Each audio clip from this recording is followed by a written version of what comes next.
Hi guys, magandang umaga ngayon sa Amerika.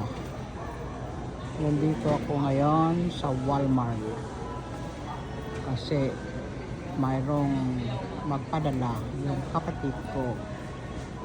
Yan, naghihintay siya sa pagpadala ng pera sa Pilipinas as a remittance.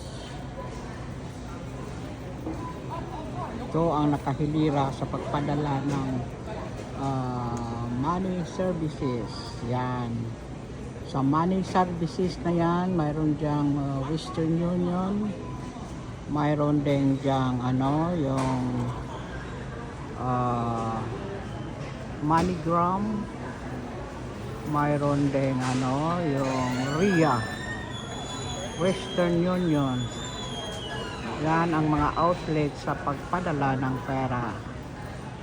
Ako ay nakatayo lang dito mga guys habang ako ay naghihintay. Good evening Pilipinas ngayon kasi ngayon dyan, gabi. Dito ay umaga sa Amerika. Kaya nakatayo lang ako habang nanonood sa mga nakahilira sa yon sa pagpadala ng pera. Ito ang mga gift cards na ibibenta sa mga customers nila.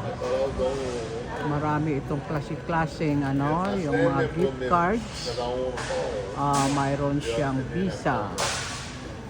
Yan ang gift cards. Kung gusto kang magbigay ng regalo sa mga kaibigan natin, magbili lang tayo nito ng yung mga gift cards. Mayroong halaga na $20 to $500.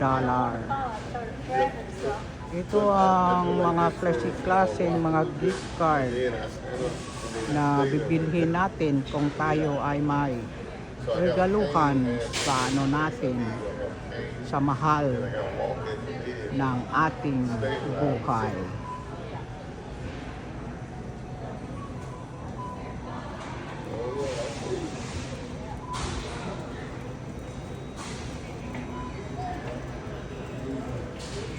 Marami-rami klaseng mga reloadable debit cards mga guys. Kaya marami pa pala akong ipapakita sa saan man ako nakarating sa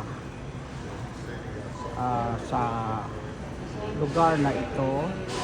Kayo ay kasama sa aking journey mga kaibigan, mahal kong kaibigan. Miss na miss kita. Thank you for watching mga guwapa at saka guwapo.